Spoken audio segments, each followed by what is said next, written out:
નમસ્કાર દર્શક મિત્રો, વિક્રમ સંવતનું વધુ એક કેલેન્ડરનું પાનું આજે ભૂતકાળ થઈ ગયું છે. આજથી ફરીથી એકવાર આદ્ય શક્તિની આરાધનાનું પર્વ મહાનવરાત્રિ, જેને ગુપ્ત નવરાત્રિ તરીકે પણ ઉજવવામાં આવે છે, તેનો આજથી મંગલ પ્રારંભ થયો છે. ત્યારે જગત જનનીને યાદ કરીને જોઈએ આજના મુખ્ય સમાચાર. ગિરનારની પર્વતમાળાઓ વચ્ચે આજથી દેવી ભાગવત સપ્તાહનો પ્રારંભ. ભવનાથ તીર્થ ક્ષેત્રમાં નીકળી પોથી યાત્રા, કથાકાર સહિત સંતો અને ભાવિકો જોડાયા. ભાજપના નવનિયુક્ત પ્રદેશ મંત્રી પ્રશાંત કોરાટની સિદ્ધેશ્વર મહાદેવના સાનિધ્યમાં ગોળના ડબ્બાથી તુલા કરવામાં આવી. સંતો, હરિભક્તો અને ભાજપના આગેવાનો રહ્યા ઉપસ્થિત.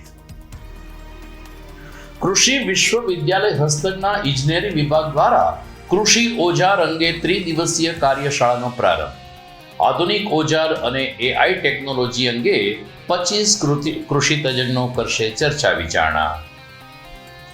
અને ઉત્તરાયણની પૂર્વ સંધ્યાએ યુવાનનું અપહરણ કરી ઢોર માર મારનાર આરોપીની પોલીસે કરી અટકાયત. અનેક ગુનાઓમાં સંડોવણી હોવાનું આવ્યું સામે. તો દર્શક મિત્રો, જીડીપીએલ જુનાગઢ ન્યૂઝમાં વિસ્તૃત સમાચાર જોઈએ તે પહેલા લઈએ એક બ્રેક.